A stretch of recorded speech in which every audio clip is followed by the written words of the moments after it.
Hello world, and welcome back to Minecraft Comment Blocks, the game in which you get to control the series by commenting the various Minecraft items down in the comments down below. You can also take control of the place command by demanding I place a certain kind of Minecraft structure in a certain location. I don't know if I'll fully implement that just yet, but we'll figure that out in the future. For now, let's check out what I have in the chest to utilize for this build of today. And today's featured item is sand. Now, the only way I was thinking of getting sand in this world, if not through a comment, was definitely going to be the watering trader. But now I have a whole chest full of it. And now, upon thinking about that, I don't really have a way to replicate it or use it at all. So we're probably just going to make a decoration for it. But first, last episode I built a mob farm, and that mob farm was dedicated to one thing, and that was making iron ingots. So, let's go over and see what we can do with these iron ingots. I kept grinding yesterday specifically until I got 10 iron ingots. That should be enough to build a cauldron and also a bucket. Grinding iron takes forever when you're just doing it through natural mob drops, so I'm probably only going to build the one cauldron and just hope it fills up with rainwater. After that, I can snag it with a bucket. I don't need to put the cauldron down right away, I just need to put it down when it's raining so it can collect water. So until then, I can go ahead and start working on the sandcastle. I'm going to head over to where I put all the bamboo from last episode. I've occasionally come over here and just grind bamboo all the time, so it's always an available resource. I have a ton of it. I'm going to grab some of this stuff to help me support the sandcastle, prevent endermen, and, sand's a falling block, so I might need some kind of physical support to keep it upright. I also snagged a couple potatoes last episode from some dying zombies. I used what little bone meal I had to go ahead and duplicate them, and now I'm adding a potato patch to the farm. I'm going to try to extend it to be just as big as the carrot and wheat patch, and hopefully, eventually, I'll be able to get beetroot. I don't think beetroot is a natural drop, though, so I'll just be waiting on the comment. Although an entire chest looks like a lot of materials, it's not, especially when you're building. So, I'm going to line out the classic castle shape. That'll be 4 towers, 4 walls. Should be simple, and it shouldn't take up that much sand. Hopefully I don't run out, but if I do, that's okay. Most sandcastles have little collapsed parts to them, so will mine. I've also been thinking about a suitable place to put the cauldron, and this sandcastle is actually the perfect monument to our very first water source in this world, if I can actually get one by the end of this episode. It'll forever be a remembrance of the time I was able to achieve getting water in this world. A little sandcastle to mark the occasion seems like a nice touch to me.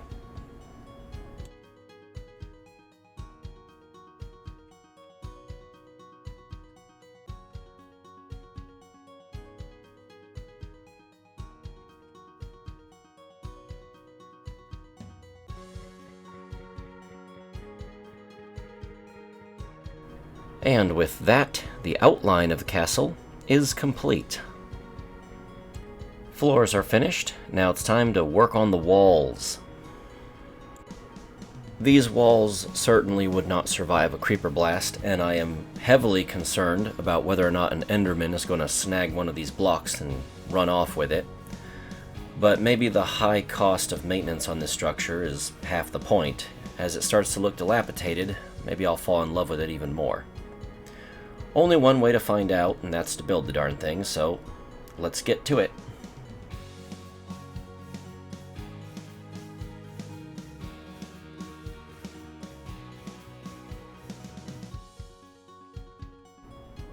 The walls are complete. I just hope I have enough sand left for decorating.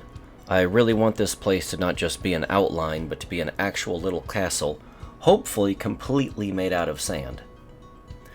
I like sand, but it's coarse and rough and it gets everywhere. That's a reference. Some of you don't know that reference.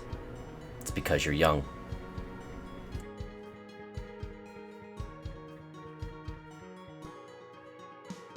This sand should just be enough to decorate with. Now to head back and give it that iconic castle look. I'm going to decorate with sandstone. This is where I have to be careful about managing my resources. If I want this castle to be symmetrical and complete, I have to really count every single block of sand I turn into sandstone, because there is no going back. Once they're transformed, that's it, and I'm not going to get any more because I can't buy anything from the Wandering Trader, so every little stone has to be accounted for. What I'm basically going to do is I'm going to put a roof over top of my cauldron so it's kind of sheltered from the elements, but I need to leave a hole in it so that it can actually be exposed to the rain. Shouldn't be too complicated. I'm certain I won't mess it up. This series is causing my Minecraft building abilities to slightly evolve.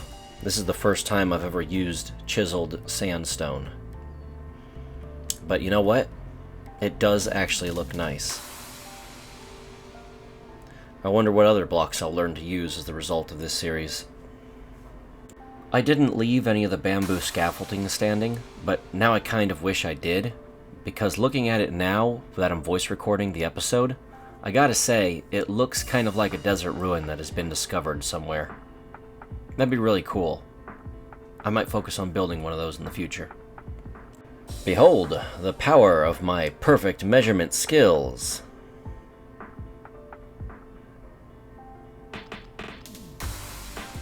Yeah. Cut it 3 times and it's still too short.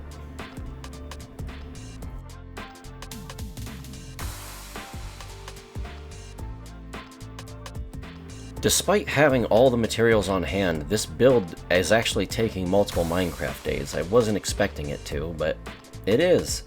Not only that, I wasn't expecting to love it as much as I do.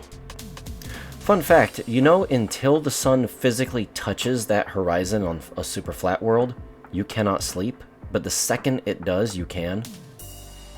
I don't know why, but for some reason I never really knew when exactly was the moment that I could sleep, and now I know. Now you do too. I don't know what you'll do with that information. And here it is. The sandcastle is now completed. I went ahead and added a few decorations here and there with what little stone I had left. I made certain that the entire thing is functional, and I decided to light it up using natural light from the sun. That means a lot of skylights here and there, and nothing that casts too much of a shadow. When I finally do bring in torches, that means that this place will have a kind of natural lighting vibe to it along with the torchlight. But I gotta say, I'm actually shocked at how much I really love this build. I wasn't expecting to love it this much, but I really do. If you're a Minecraft YouTuber at all, or you've ever thought about starting a Minecraft YouTube series, something I would like to see someone start up. Not me, because I'm currently doing way too many projects as is. But something I would love to see is a challenge in which you're forced to fit nothing but raw materials into one chest and then make an entire build out of that one chest of materials. And let's see what you can come up with, because I gotta say, this challenge has jogged my creative side a lot more than I thought it would, and this minimalistic style, I just kind of really like it. I think I like this structure more than anything else I've built in this world so far, and it's just sand. It's just a little sandcastle, but I love it. Alright, let's move on to getting those potatoes planted. By the way, I don't know if you did or did not notice this, it didn't rain once the entire time I was building that structure. So far, I've never managed to even flop up a small shed or put down a crafting table without it to start raining in this world. Now suddenly, the moment I actually want the rain isn't coming. Minecraft has a weird way of reading your mind and deciding what it doesn't want you to have, but oh well. While I was farming the potatoes, I once again spotted a group of illagers who came by for a little visit.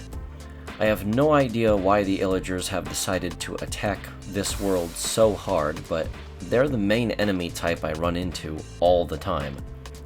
I think it's because there's nothing else that can possibly spawn, so the game is just constantly trying to look for something to spawn in. and illagers just so happen to be the thing that can spawn. But hey, I'll take the free crossbow.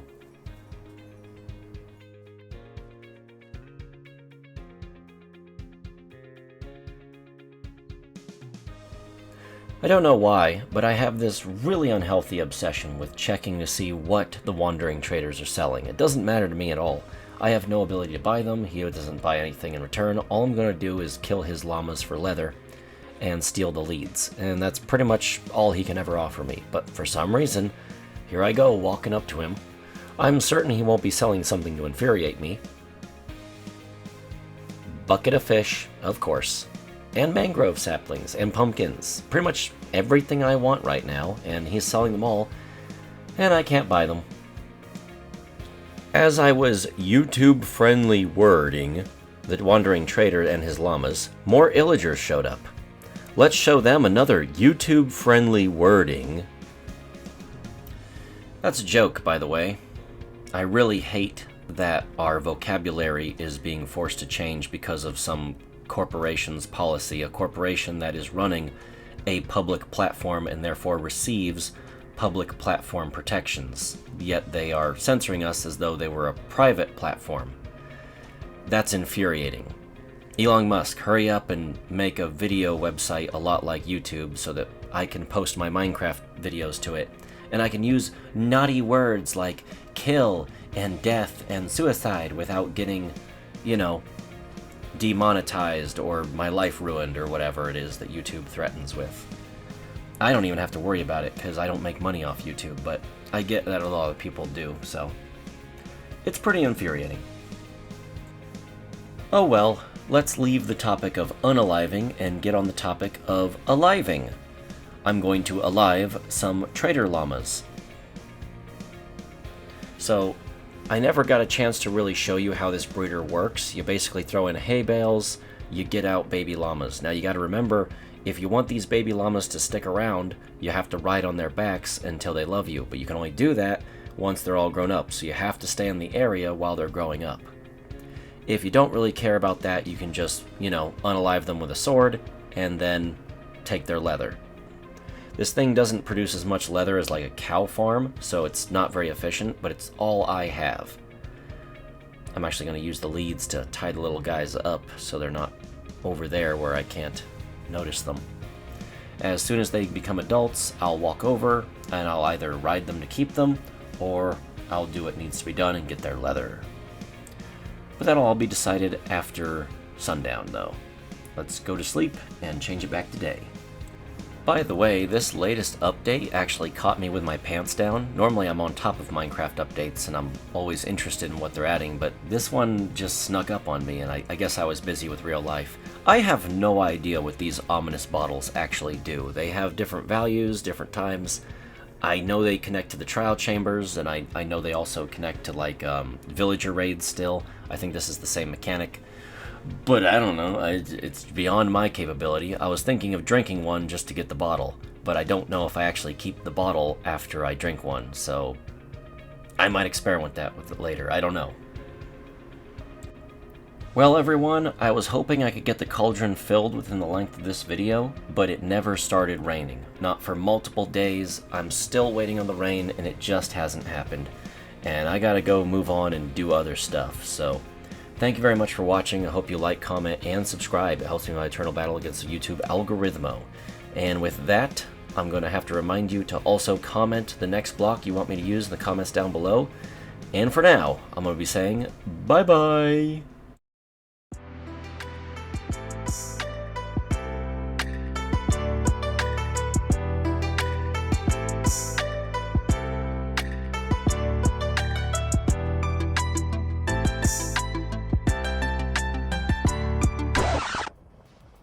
Holy crap, it started raining just as I was about to end the video. Like, literally as I was about to get off and I was done recording all of the outro stuff and things like that. It just started raining and I had to real quick get back into gear and start, playing Minecraft. So there's some setup I have to do here.